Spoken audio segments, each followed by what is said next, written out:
While everyone was watching 3I ATLS approach, scientists detected something that fundamentally changes everything we thought we knew about interstellar visitors. This object just performed a maneuver that has astronomers questioning whether we're witnessing natural physics or something else entirely. 3 weeks ago, 3I ATLS did something impossible. Something that has every major observatory on Earth pointed in the same direction. Something Oumuamua never did. And what scientists are seeing right now is rewriting the rules of interstellar physics. If you're ready to witness the most important astronomical discovery of the decade, hit subscribe. Because what you're about to hear changes everything. The anomaly begins. December 2025, the Vatican Observatory in Arizona, 3:47 a.m. Dr. Sarah Chen stares at her screen, refreshing the data feed for the 100th time that night. She's been tracking 3I ATLS for months, watching it glide through our solar system with that eerie precision we've come to expect from interstellar visitors. But tonight, something's wrong. The numbers aren't making sense. She pulls up the trajectory model, the one that's been accurate to within fractions of an arcsecond for 6 months. The predicted path shows 3I ATLS continuing its gentle curve past the sun, beginning its exit from the solar system. But the actual data tells a different story. 3I ATLS is slowing down. Not much, just 0.0003% of its velocity, a whisper against the roar of cosmic motion, but in the mathematics of celestial mechanics, that whisper is a scream, because nothing should be slowing it down. She runs the calculations again, then calls her supervisor at 4 a.m., her hands shaking as she dials. "We have a problem," she says quietly. ATLS is decelerating, and I can't find a natural explanation for why. The cascade. Within 12 hours, the anomaly is confirmed by observatories in Chile, Spain, and Hawaii. The data is unmistakable. For the first time since we started tracking interstellar objects, one of them is actively changing its velocity in a way that defies every conventional model. Oumuamua accelerated as it left. We debated that for years. Cometary outgassing, solar radiation pressure, nitrogen ice sublimation. But acceleration makes sense. Objects speed up as they fall toward the sun, speed up as radiation pushes them away. But deceleration? That's different. That requires something to be pulling or pushing in the opposite direction of travel. And in the empty space between Mars and Jupiter, there's nothing there to do that, unless the object itself is doing it. The news breaks quietly at first, a paper uploaded to Archive at 2 a.m. by a team at MIT. The title is carefully worded, "Non-Gravitational Deceleration Observed in Interstellar Object 3I2424 ATLS Preliminary Analysis." But within the astronomical community, the reaction is anything but careful. Avi Loeb, the Harvard astronomer who suggested Oumuamua might be artificial, is contacted by 17 journalists before breakfast. His response is characteristically measured, but electric with implication. If Atlas is slowing down without outgassing, without visible jets, without any conventional mechanism, then we need to seriously consider that it's using propulsion. And propulsion implies technology. Technology implies, well, it implies we're not looking at a rocket anymore. The 3 impossible things. Let me break down exactly why this is so disturbing. First, the deceleration is constant, not erratic, not pulsing, not following the thermal patterns you'd expect from a comet warming and cooling.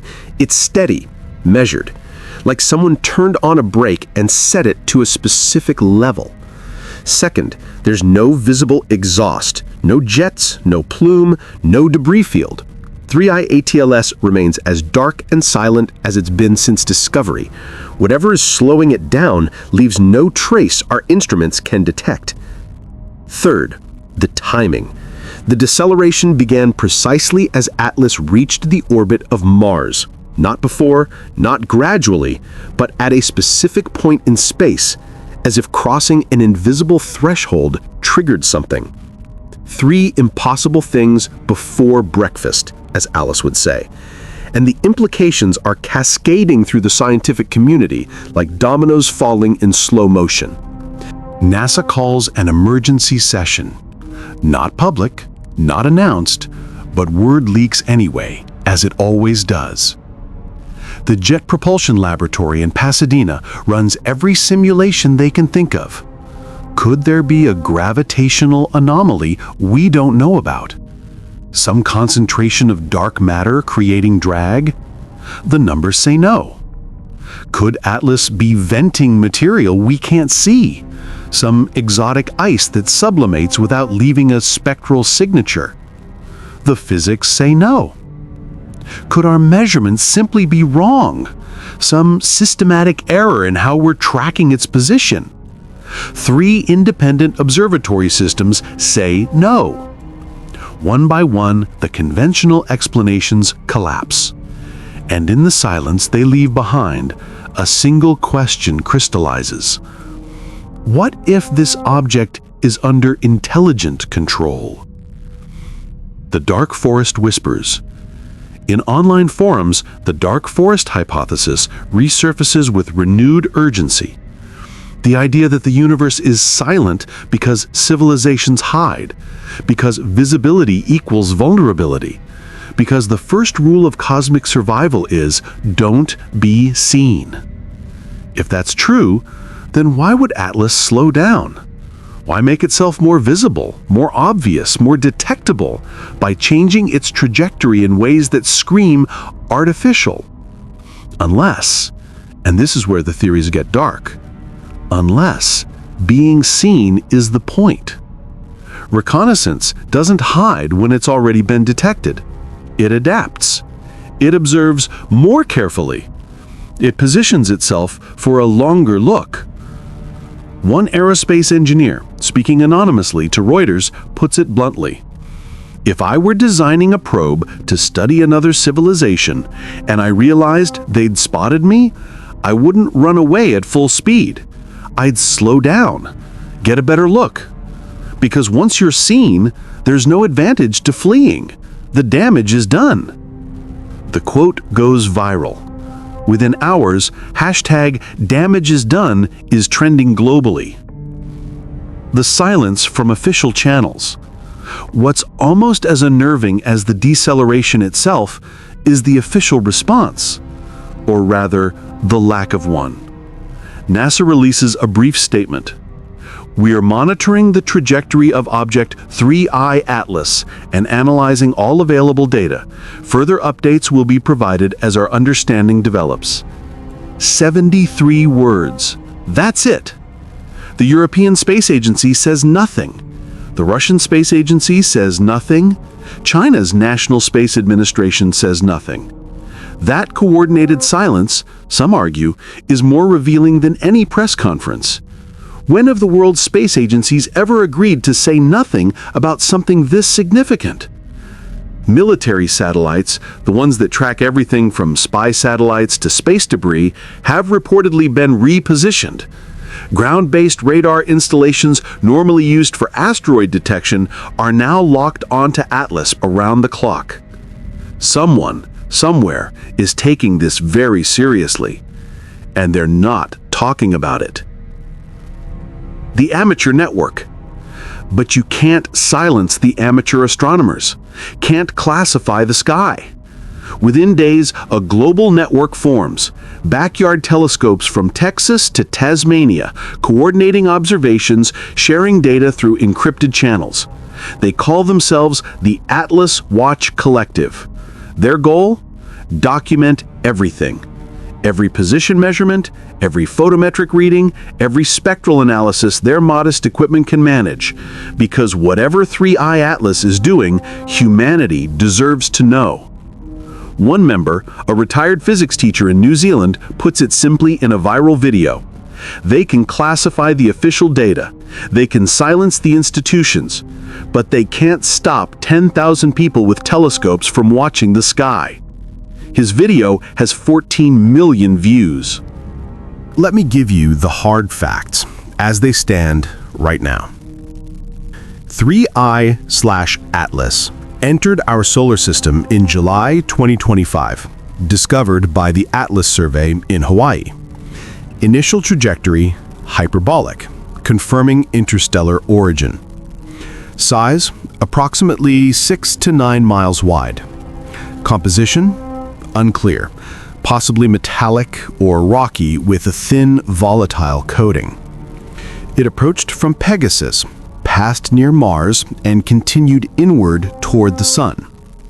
At perihelion, its closest approach to the Sun, it disappeared behind solar glare, exactly as predicted. Exactly as if someone planned it that way. When it re-emerged 3 weeks ago, everything changed. The object that should have been accelerating away from the Sun, building speed for its exit from the solar system, was instead slowing down, measurably, consistently, impossibly. Current deceleration rate? Approximately 0.003% of its total velocity, sustained over 22 days of observation. If this continues, Atlas won't leave the solar system. It will remain in orbit around our Sun, permanently. The historical echo. This would be the first time in human history that an interstellar object chose to stay. Oumuamua came and went, accelerating mysteriously as it departed, but ultimately leaving. It crossed our system in weeks, a brief visitor that vanished into the dark. 2I/Borisov, the second interstellar visitor, behaved exactly like a comet. Predictable, conventional, understood. It too departed on schedule, following the mathematics of gravity without deviation. But Atlas? Atlas is writing new rules, and the longer scientists watch, the more those rules start to look less like physics and more like decisions. The waiting game. Right now, as you watch this, 3I Atlas continues its slow deceleration. Every 12 hours, new data arrives. Every 12 hours, the trajectory predictions shift slightly. Mission controllers at NASA and ESA are running scenarios. The Comet Interceptor mission, originally designed to wait at Lagrange point L2 for the next interstellar visitor, is being quietly retasked. If Atlas remains in the solar system, we might actually be able to reach it. Send a probe, get close-up images, analyze its surface directly instead of through the blur of distance. For the first time, we might actually get answers instead of more questions. But that assumes Atlas stays predictable, assumes it continues its gentle deceleration and settles into a stable orbit, assumes it doesn't do something else unexpected. Because here's what keeps astronomers awake at night. If Atlas can slow down, it can also speed up. It can change direction. It can maneuver. And if it can do all that, then what we're watching isn't astronomy anymore. It's contact. And contact, as every science fiction writer has warned us, is when everything changes. The deceleration problem. Let's talk about what makes this deceleration so fundamentally strange. In space, there's no friction, no air resistance, no cosmic brake pad that can slow you down. Newton's first law isn't a suggestion. An object in motion stays in motion unless acted upon by an external force. For 3I/Atlas to be slowing down, something has to be pushing against its direction of travel. But what? Dr. Marcus Webb, orbital mechanics specialist at Caltech, explains it this way. Imagine you're in a car on a perfectly flat, frictionless road. No brakes, no air resistance, nothing. To slow down, you'd need to fire a rocket backward. You'd need thrust. and thrust requires energy and propellant. Atlas is slowing down in the vacuum of space, which means it's either ejecting mass backward, which we don't see, or it's using some method of propulsion we don't understand. The numbers are precise. Over 22 days of observation, Atlas has lost approximately 847 meters per second of velocity. That's roughly 1,900 miles per hour.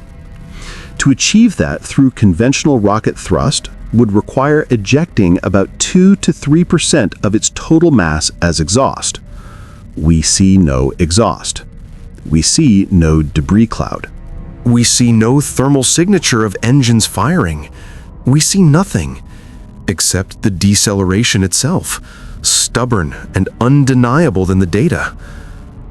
The outgassing theory, and why it fails. The first hypothesis, the safe one, was outgassing. Comets do this all the time. As they approach the sun, their ices sublimate, turn directly from solid to gas, and those jets act like tiny rockets, changing the comet's trajectory. Oumuamua's mysterious acceleration was eventually attributed to this, though the explanation required some exotic chemistry to work. Could Atlas be doing the same thing, just in reverse? The problem is directionality. When a comet outgasses, the jets point away from the sun, pushed by solar heating. That creates acceleration away from the sun, adding to the object's speed as it leaves the inner solar system. To create deceleration, to slow down, the jets would need to point forward, in the direction of travel. That would require the front of Atlas to be warmer than the back. But Atlas is moving away from the sun. Its forward face should be cooling, not heating. There's no reason for preferential outgassing from the front, unless the object is somehow generating heat internally. Which brings us back to the same impossible question. What's the power source? The radiation pressure problem. Some researchers suggested radiation pressure, the gentle push of sunlight itself. Light carries momentum. Not much, but enough to affect objects with high surface area to mass ratios. Solar sails work on this principle. Could Atlas be shaped in a way that sunlight is pushing against it, slowing it down? The math was checked, rechecked, triple-checked. At Atlas's distance from the sun, with its estimated size and mass, radiation pressure could account for maybe 0.00001% of the observed deceleration, not 0.03%. Not even close. You'd need a solar sail the size of Texas to generate the observed effect, and Atlas, while large, is only about 6 to 9 miles wide. The numbers don't work. The magnetic brake theory. Then came a more exotic idea, magnetic braking. Our sun constantly emits charged particles, the solar wind. These particles carry the sun's magnetic field with them, creating a complex electromagnetic environment throughout the solar system. Could Atlas be magnetic? Could it be dragging through this field like a conductor moving through a magnet, generating resistance?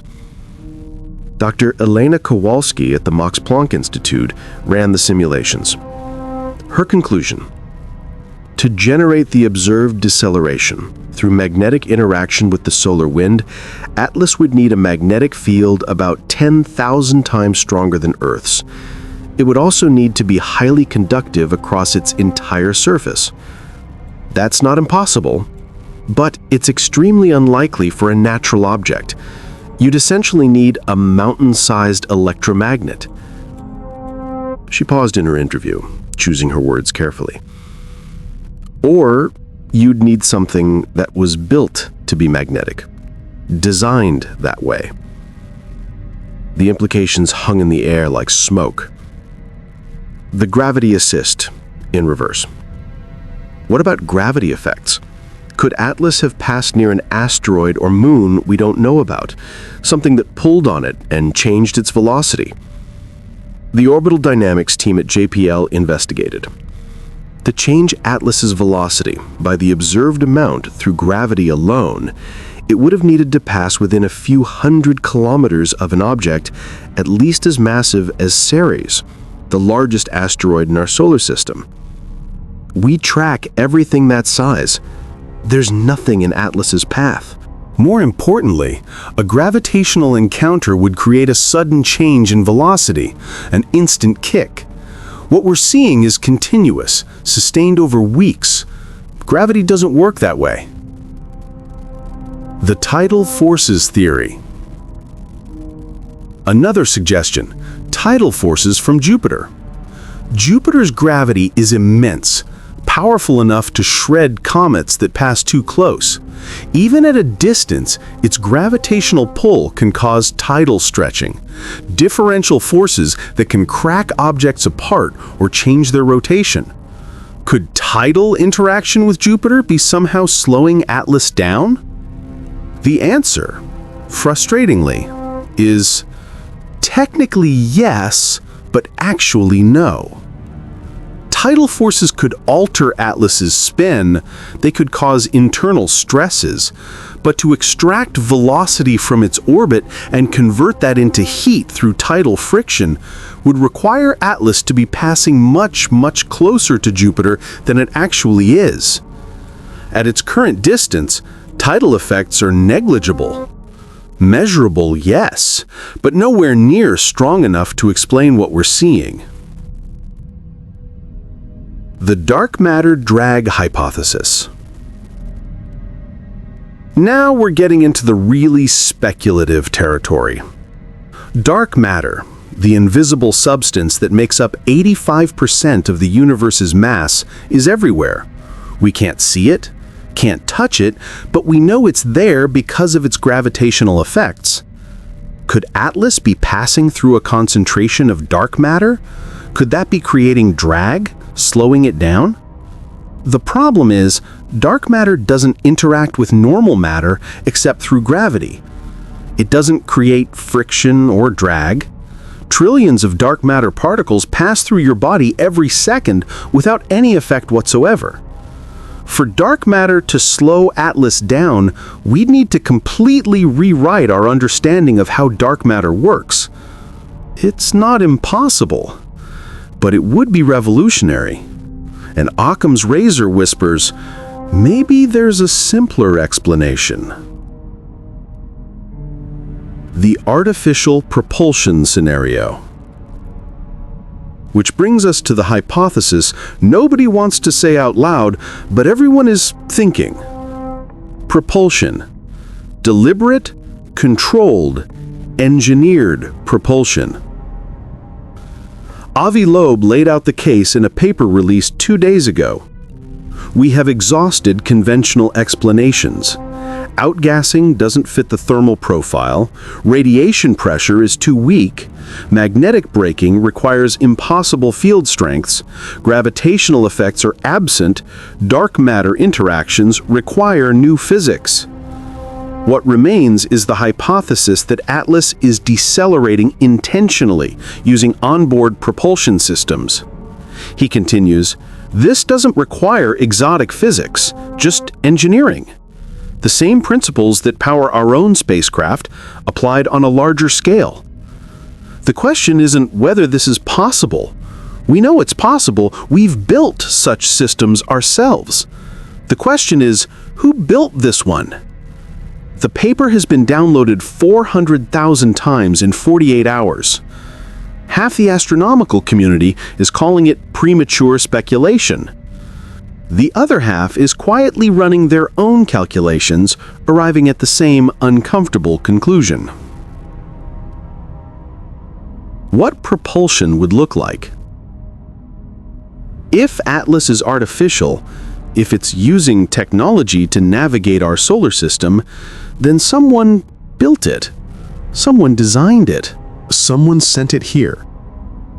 The energy budget. Let's talk numbers.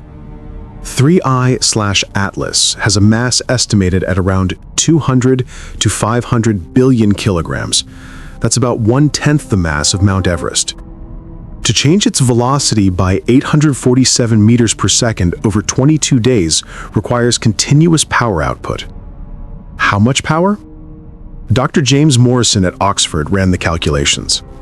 Assuming 50% efficiency, which is generous for most propulsion systems, you'd need a continuous power output of approximately 2 to 5 megawatts. That's roughly the output of 2 or 3 large wind turbines, running constantly for weeks. Where does that energy come from? A nuclear reactor could provide it. So could a large array of solar panels, though less reliably at Atlas's distance from the sun. Or perhaps Atlas has been storing energy for centuries, charging its batteries during long flights through interstellar space, accumulating power from cosmic rays or other exotic sources. The energy budget is tight, but not impossible, which makes the whole scenario more disturbing, not less. Because impossible, we can dismiss. Difficult but achievable, that we have to take seriously. The acceleration asymmetry. Here's something that bothers me about the whole situation. Oumuamua accelerated. Everyone argued about why, but the acceleration itself was outbound, away from the sun, consistent with natural forces. Atlas is decelerating, inbound, fighting against its own momentum, doing something that requires energy input rather than just passive response to solar radiation. That asymmetry matters. Acceleration can be explained by natural processes. Deceleration, much harder. It's like watching someone fall upward. Technically possible if they're using a rocket pack, but technically possible and naturally occurring are very different things. The rotation anomaly. And there's another detail that's been bothering researchers. Atlas's rotation has been remarkably stable. Unlike Oumuamua, which tumbled chaotically, Atlas spins like a gyroscope. One rotation every 11.5 hours, steady as clockwork. But here's the weird part. It's not changing. When a comet outgasses, the jets create torque, changing the rotation rate over time. We've observed this with dozens of comets. It's predictable, measurable. Atlas's rotation hasn't changed at all. Not by a single second. Either its mass distribution is perfectly balanced, unlikely for a natural object, or something is actively stabilizing it. Gyroscopes, reaction wheels, systems we use on satellites to maintain pointing accuracy. Again, not impossible, but deeply suggestive. The surface properties revisited. Remember how Atlas has an unusually smooth brightness curve? No major variations, no large shadows or bright spots as it rotates.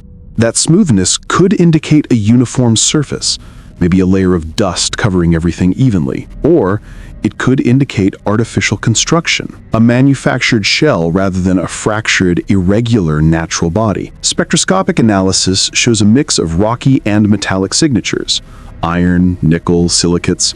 Nothing exotic, nothing that screams alien technology. But then again, why would it? If you're building a probe to last for millennia in interstellar space, you'd use stable, common materials. Iron and nickel are abundant everywhere in the universe. They're durable, can be magnetically manipulated, excellent for radiation shielding, the same materials we'd use. One argument against Atlas being a probe: it's not transmitting anything. Every radio telescope on Earth has been pointed at it at some point. The Very Large Array in New Mexico, the Allen Telescope Array in California, Arecibo before it collapsed, now the 500-meter Aperture Spherical Telescope in China. Nothing. No signals, no radio emissions, no obvious attempts at communication. Just silence. But consider this. If you were designing a probe to observe other civilizations, would you want it broadcasting its presence? Would you want every detection to announce, "Here I am, alien technology passing through"? Or would you design it to look as natural as possible, to blend in with the cosmic background until the moment you wanted to reveal yourself? Silence might not mean, "I'm not here." It might mean, "I'm not ready to talk yet." The trajectory in tension. Let's zoom out and look at Atlas's entire path through the solar system. It entered from Pegasus, passed near Mars, grazed Earth's orbit, disappeared behind the Sun, and is now apparently slowing down between Mars and Jupiter. If it continues this deceleration, simulations suggest it will settle into an elliptical orbit with a period of about 7 to 12 years. That orbit would repeatedly bring it back through the inner solar system, past Earth, past Mars, past Venus, over and over again. A permanent observer platform if you wanted to study the rocky planets. A repeating flyby mission if you wanted multiple chances to gather data. A parking orbit if you intended to stay. The trajectory isn't proof of anything, but it's consistent with intent. And that consistency is what's keeping people awake at night. The silent coordination. Something strange is happening in the halls of power. Something coordinated but unspoken. 3 days after the deceleration was confirmed, the United Nations held a closed-door session. No press, no live stream, no minutes released. 27 nations attended, every major spacefaring power and several that aren't. The official statement afterwards was bloodless. The UN Committee on the Peaceful Uses of Outer Space convened to discuss observations of interstellar object 3I Atlas. Member states agreed to continue cooperative monitoring efforts. 42 words that say nothing, while confirming everything. They're taking this seriously. They're coordinating. And they're not telling us why. The military pivot. Within a week, military space tracking assets worldwide underwent quiet repositioning. The U.S. Space Force's ground-based radar systems, normally focused on tracking satellites and space debris, have been dedicating significant time to Atlas. Russia's Okno optical tracking facility in Tajikistan, usually used for military satellite surveillance, is now pointed at the interstellar visitor. China's Yaogan satellite network, officially for remote sensing but widely known to be military reconnaissance, has had several birds adjust their orbits for better Atlas observation angles. Nobody's announcing this, but amateur satellite trackers have noticed the patterns. The military space networks are watching Atlas like they've never watched anything before. Why? What do they see that we don't? Both NASA and ESA have activated what insiders call their contingency observation protocols. These are procedures developed years ago for scenarios like asteroid threats, unexpected objects that might pose a danger to Earth. But Atlas isn't on a collision course. It's actually moving away from Earth's orbit. So why activate emergency protocols? A leaked email from a JPL engineer, quickly scrubbed from the internet but archived by multiple users, suggested Protocol Alpha 9 has been activated per directive from above. All Atlas-related data requires security review before public release. Standard observation reports delayed pending classification review. Alpha 9. Classification review. These aren't terms used for routine astronomical observations. On November 28th, something unprecedented happened. Several amateur astronomers reported visits from federal agents. Not police, not local authorities, federal. The conversations were polite but firm. Continued observation of Atlas was potentially sensitive to national security. Sharing unverified data on social media could cause public panic. They weren't ordered to stop observing, just strongly encouraged to coordinate their findings with official channels before public release. It didn't work. Within hours, the amateur astronomy community went into full resistance mode. Encrypted communication channels, dark web data repositories, coordinated observations shared through secure networks. You can't classify the sky. The Atlas Watch Collective doubled in size overnight, then tripled. Their message was clear: we don't need permission to look up. On December 1st, China broke the coordinated silence. The China National Space Administration released a statement that sent shockwaves through diplomatic channels. CNSA observations confirm anomalous deceleration of object 3I/Atlas. Our analysis suggests non-natural causes. We call for international transparency and cooperation in studying this phenomenon. Non-natural causes. China just said it officially. The response from Western space agencies was swift and furious. NASA released a terse statement. Premature conclusions based on limited data are unhelpful. Scientific consensus requires rigorous analysis. But the door was open. The words were out there. One major space agency had just publicly suggested Atlas might be artificial. Russia's response was conspicuous by its absence. Roscosmos, usually eager to comment on space-related matters, especially when Western agencies are involved, said nothing. Not a single statement, not a single press conference, not even a tweet. That silence was noted by intelligence analysts. When Russia goes quiet about space, historically it means one of two things. They're planning something big, or they know something everyone else doesn't. Or both. Interestingly, one of the most measured and thoughtful responses came from an unexpected source, the Vatican Observatory. Father Alessandro Benedetti, director of the observatory's research division, gave an interview that went viral. Whether Atlas is natural or artificial is less important than what it represents. We're witnessing the universe revealing its mysteries. Whether those mysteries are written by physics or by intelligence, both point to the same fundamental truth. We are not alone in our wonder. If Atlas is a probe, then somewhere other beings looked up at their sky and wondered as we do. They built, they explored, they reached across the void. That doesn't threaten faith, it confirms it. The universe is not dead, it is alive with possibility. The interview has been viewed 30 million times. In a moment of scientific uncertainty and government obfuscation, spiritual perspective offered something facts couldn't: context. While governments coordinated and scientists argued, another player entered the game: billionaire space entrepreneurs. Elon Musk tweeted, "If Atlas is artificial, we should definitely try to intercept it. SpaceX could have a Dragon mission ready in 6 to 8 months. Who's in?" Within hours, he'd received responses from 3 other space billionaires offering to co-fund the mission. NASA's official response was diplomatic but firm. Commercial missions to Atlas would require extensive international coordination and regulatory approval. Translation: not happening without government oversight. But the offer had been made, and public pressure started building. If governments won't investigate, maybe private industry should. On December 5th, the UN held a second session, this one public. The Secretary General opened with careful words. Humanity faces a moment of profound significance. An object from beyond our solar system is exhibiting behavior we do not yet fully understand.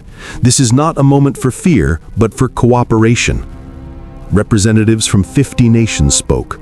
The themes were consistent: need for transparency, importance of international cooperation, concern about premature conclusions. But beneath the diplomatic language, tensions simmered. Several nations accused the US and European allies of withholding data. The US accused China of reckless speculation without sufficient evidence. Russia's representative simply stated, "We are observing, we are analyzing, we will share findings when confident in their accuracy," which everyone understood to mean, we know something, but we're not telling you what. In the first days after the news broke, public reaction followed a predictable pattern. Social media was flooded with skepticism. Just a comet, bad calculations, scientists jumping to conclusions for attention. The denial phase, the comfort of familiar explanations. Major news outlets were cautious, burying the story below political scandals and entertainment gossip. But slowly, as more data was confirmed, as more scientists spoke up, the story migrated from page 6 to page 1, and public mood began to shift. By the second week, fascination had replaced denial. #Atlas became the #1 trending topic globally. Not for a day, for 8 consecutive days. Amateur astronomers posted viewing guides, where to point your telescope, what time to look, what to expect. Planetariums added special Atlas programs. Science museums created exhibits overnight. YouTube channels dedicated to space science saw traffic increase 400%. Humanity, collectively, was looking up. The conspiracy theorists. Of course, the conspiracy theories exploded. Atlas is a weapon. It's been here before. Ancient civilizations worshipped it. The government has been in contact for months and is covering it up. Some theories were wild, some were disturbing, and a few were uncomfortably close to asking the right questions. One viral video suggested Atlas was decelerating to phase match with Earth's orbit, positioning itself for easier communication or contact. The video was flagged by YouTube's misinformation algorithms, but had already been viewed 50 million times. Fact-checkers labeled it unverified speculation, but they couldn't label it false because nobody actually knew. Religious communities worldwide grappled with the implications. Some saw Atlas as divine messenger, others as a test of faith, still others as irrelevant to spiritual truth. The Pope gave an address that was remarkably open. If God created the universe, then all of it is His creation. Whether intelligence emerges on Earth or among distant stars, it is all part of the same cosmic tapestry. Islamic scholars debated whether the Quran's references to creatures in the heavens might include technological civilizations. Buddhist teachers noted that Buddhism has always assumed countless worlds with countless forms of life. Hindu philosophers pointed to ancient texts describing Vimanas, flying machines of the gods, and wondered if mythology was history we'd forgotten. Across the spectrum of human belief, the same process was unfolding, expanding the circle of creation to include the possible reality of Atlas. Markets reacted in strange ways. Space industry stocks surged. Companies involved in satellite manufacturing, space tourism, asteroid mining, anything space-related saw significant gains. But so did philosophy books, telescopes, science education materials, and strangely, archaeology. Interest in ancient civilizations, in prehistoric human contact with potential visitors, in interpreting old myths through new lenses, all spiked dramatically. The global economy was processing Atlas the only way it knows how, by assigning value to everything it might represent. Universities worldwide scrambled to respond. Every astronomy department suddenly needed more funding for Atlas observation. Exobiology programs saw application numbers triple in a week. SETI researchers, long relegated to the fringes of respectability, suddenly found their expertise in demand. Harvard created an emergency faculty position, interstellar object analysis. They had 600 applicants in 48 hours. Papers on Atlas were being submitted to journals at an unprecedented rate. Peer review, normally a months-long process, was being fast-tracked. The entire academic machinery of humanity was pivoting to focus on a single object, 6 to 9 miles of rock, ice, or metal that was doing something it shouldn't. An unexpected player emerged, the global hacker community. Programmers and researchers started Project Decentralized Atlas, an open-source platform for collecting and analyzing Atlas data without government or institutional gatekeeping. Using blockchain technology, they created an immutable, tamper-proof database of observations. Anyone could contribute, everyone could verify. Within a week, they had data from 12,000 independent observers worldwide. The data confirmed the official findings. Atlas was decelerating in a way that didn't fit natural models. But they found something else, a pattern in the deceleration rate. It wasn't perfectly constant. There were tiny variations, almost rhythmic, like a pulse. The finding was released on December 8th. The paper titled simply, "The Heartbeat." The heartbeat pattern. Every 37.3 hours, the deceleration rate increases slightly, just 0.00001% variation, then returns to baseline. It repeats perfectly, like clockwork. Natural processes don't have periodicities that precise. Cometary outgassing varies with temperature, sunlight angle, surface features. It's chaotic, not regular. But engineered systems follow patterns, power cycles, orbital corrections, system diagnostics, the kind of periodic adjustments an autopilot might make. Project Decentralized Atlas sent their findings to every major observatory and space agency. Most ignored it. Amateur analysis, unverified, unreviewable. But 3 days later, JPL quietly released their own analysis, confirming the 37.3-hour periodicity. No explanation, just confirmation. The heartbeat was real. The vigil. And so humanity settled into a strange new reality. Every night, thousands of telescopes pointed at the same patch of sky, professional and amateur, military and civilian, government and independent, all watching the same object, waiting for it to do something else. Because everyone understood if Atlas could decelerate, it could do other things too. Change direction, accelerate, send signals, or just continue its slow, deliberate trajectory into a parking orbit around our sun. The vigil had begun, and nobody knew how it would end. The Interceptor Dilemma. The ESA Comet Interceptor, patiently waiting at Lagrange point L2 for the next interstellar visitor, suddenly faces an impossible decision. Originally designed to intercept a pristine comet from the outer solar system, it's now being considered for a different mission, Atlas. But there's a problem. The interceptor was built for a fast flyby, a brief encounter as an object passes through. Atlas, if it continues decelerating into a stable orbit, will be staying.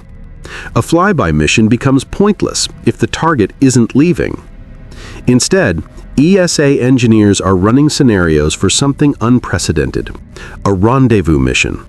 Not just flying past Atlas, but matching its velocity, its orbit, staying with it. The calculations are brutal. Comet Interceptor doesn't have enough fuel for a full rendezvous. It was never designed for that. It could get close, very close, maybe even into a temporary co-orbit lasting for a few weeks. But that's it. The question becomes, is a few weeks of close observation worth using our only interstellar interceptor? Or do we wait for the next visitor, knowing it might be decades before another appears? The debate rages behind closed doors. The Chinese mission. On December 10th, China announces something that changes the equation. The Chang'e 7 mission, originally planned as a lunar South Pole exploration, has been redirected. New target? 3I Atlas. Launch date? March 2026. Arrival? Late 2027. The CNSA statement is brief. In the interest of human knowledge and international scientific cooperation, the People's Republic of China will conduct a comprehensive study of interstellar object 3I Atlas. The West reacts with barely concealed alarm. A Chinese probe reaching Atlas first means Chinese data, Chinese analysis, Chinese control over what information becomes public. Within 24 hours, NASA announces they're evaluating options for an Atlas mission using existing Mars probe technology. The space race has a new target, and it's not a planet. A consortium of universities creates a comprehensive simulation, the Atlas Digital Twin. Using every scrap of observational data, they build a virtual model that exactly matches Atlas's observed behavior. Then they try to recreate that behavior using different hypotheses. The natural models, comets, asteroids, exotic ices, all failed to match observations. The artificial models, propulsion systems, maneuvering thrusters, navigation computers, match perfectly. Not proof, simulations can't provide proof, but increasingly persuasive. The simulation is made open source. Researchers worldwide can test their theories against it. Within a week, dozens of natural explanations have been tested and found wanting. The artificial hypothesis, meanwhile, passes every test. The countdown begins. On December 15th, astronomers noticed something new. Atlas's deceleration is slowing. Not stopping, but tapering off, as if approaching a target velocity. Trajectory predictions are updated, refined, converged. Atlas will reach its final orbit within 45 to 60 days, January 30th to February 15th, 2026. After that, it will be in a stable configuration, no longer a visitor passing through, but a permanent resident of our solar system. The implications are staggering. We have 45 days until Atlas completes whatever it's doing. 45 days until it either reveals itself or settles into silent observation. 45 days to decide how humanity will respond. The countdown has begun. The emergency protocols. Behind the scenes, military planners worldwide activate contingency protocols that have existed since the Cold War but never been used. Protocols for anomalous objects of unknown origin. The scenarios are chilling. Scenario Alpha. Atlas is a probe, observational only, no direct threat. Response: monitor, study, attempt communication if safe. Scenario Beta. Atlas is active and potentially hostile. Response: maintain distance, prepare defensive measures, do not provoke. Scenario Gamma. Atlas begins approaching Earth or taking hostile action. The fact that Scenario Gamma exists, that someone, somewhere has planned for the possibility of destroying an interstellar object, is itself terrifying. It means this situation was always considered possible. It means we were never as alone as we thought. The SETI pivot. The SETI Institute, having spent decades listening for radio signals from distant civilizations, now faces an ironic situation. There might be an artificial object in our own solar system and we can't communicate with it. They convene an emergency workshop, first contact protocols for non-responsive entities. The challenge is unique. Usually, SETI scenarios assume mutual desire for communication. Both parties are trying to be heard. But Atlas? It's not transmitting, not responding, just present. How do you establish communication with something that might be intelligent but isn't talking? The proposals range from simple to sophisticated.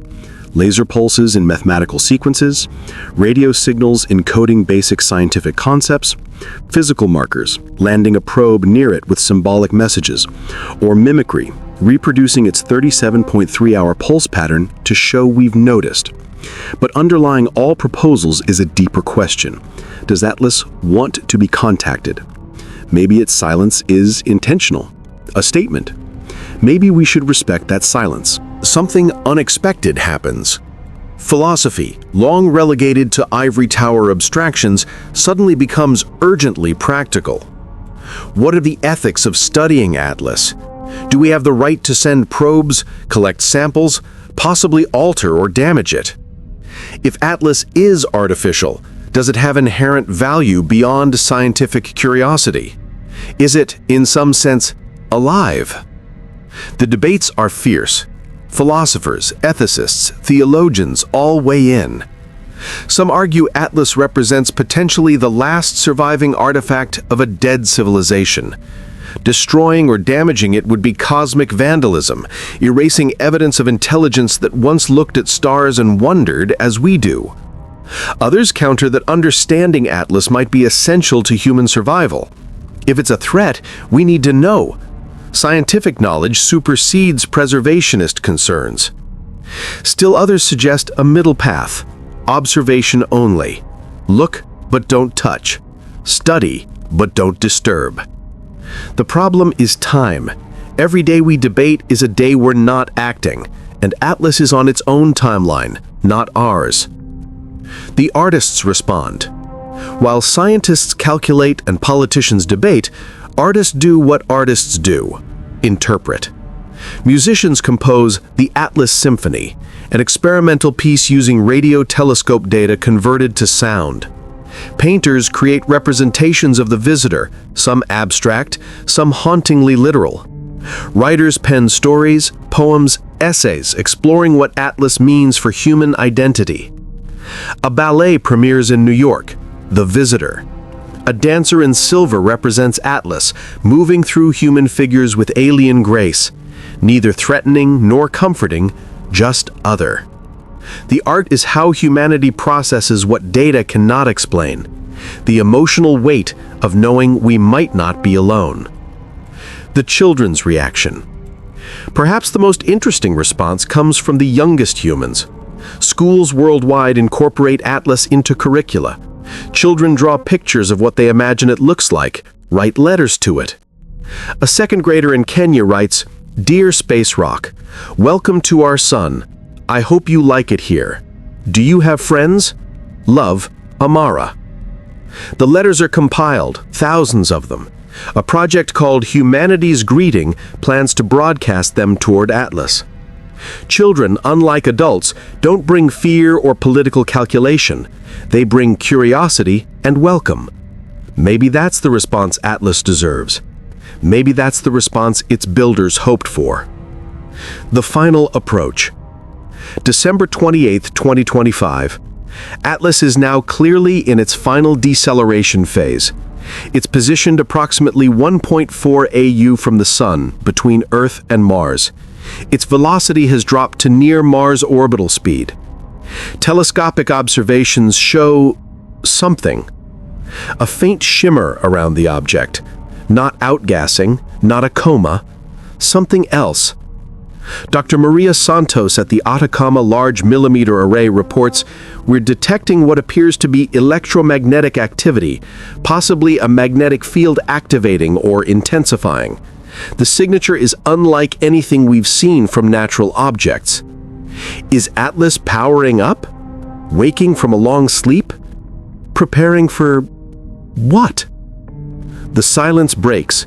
January 3, 2026, 0417 UTC. The Parkes Observatory in Australia detects something. A signal. Not from the stars, from Atlas. Duration, 0.3 seconds. Frequency, 1420 megahertz, the hydrogen line, the universal frequency. Modulation, pulse encoded. Then, silence. The alert goes out globally. Every radio telescope reorients. Nothing more comes. But that 0.3-second transmission is analyzed with every tool available. The pulses resolve into a sequence. 1, 1, 2, 3, 5, 8, 21, the Fibonacci sequence. The same mathematical pattern that appears in nature, in spiral galaxies, in flower petals, in the human body.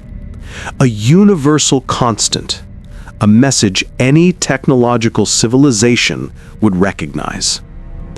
Atlas just said hello, and it spoke in mathematics. The world holds its breath. The news breaks within minutes, can't be contained, shouldn't be contained. For the first time in human history, something from beyond our world has deliberately communicated with us. The signal is simple, brief, elegant. It says, "I am here. I am intelligent. I know you are watching." Stock markets around the world halt trading. Emergency sessions convene in capitals worldwide. Religious leaders offer prayers, statements, interpretations. Scientists demand more observations, more data, verification. But everyone, from presidents to children, understands the same fundamental truth. Everything just changed. The waiting continues. But after that single transmission, Atlas returns to silence. No follow-up, no additional messages, just the ongoing deceleration, now entering its final phase. The question that haunts everyone: why only one signal? Is it waiting for a response? Testing if we noticed? Or was that simple sequence all it ever intended to say? Hundreds of messages are transmitted toward Atlas. Mathematical sequences, images, music, spoken greetings in every human language. Atlas continues its silent trajectory. By January 20th, it's clear that Atlas will complete its orbital insertion within 2 weeks. The final countdown. To what? Nobody knows. First contact. Long-term observation, something we can't imagine. The future we face. As Atlas settles into its orbit, humanity faces questions we're unprepared to answer. Do we try to reach it physically? The Chinese mission launches in March. SpaceX might beat them there first. The comet interceptor could be redirected. Do we continue trying to communicate? And if it doesn't respond, what does that mean? Do we accept that some intelligence, whether artificial or biological, is now sharing our solar system, observing us, studying us, possibly judging us? What does this mean for human civilization, for our religions, our philosophies, our sense of who we are? For 4 billion years, Earth has been alone, a single cradle of life in vast darkness. Now, something else is here, and we're the ones being visited, being studied, being watched. The new normal. In time, maybe Atlas will become ordinary, just another object in the solar system, a peculiar one, granted, but cataloged, tracked, understood. Or maybe its presence will be a constant reminder that the universe is stranger and more populated than we ever dared to imagine. That silence doesn't mean emptiness. That we've always been visible to those with the technology to look.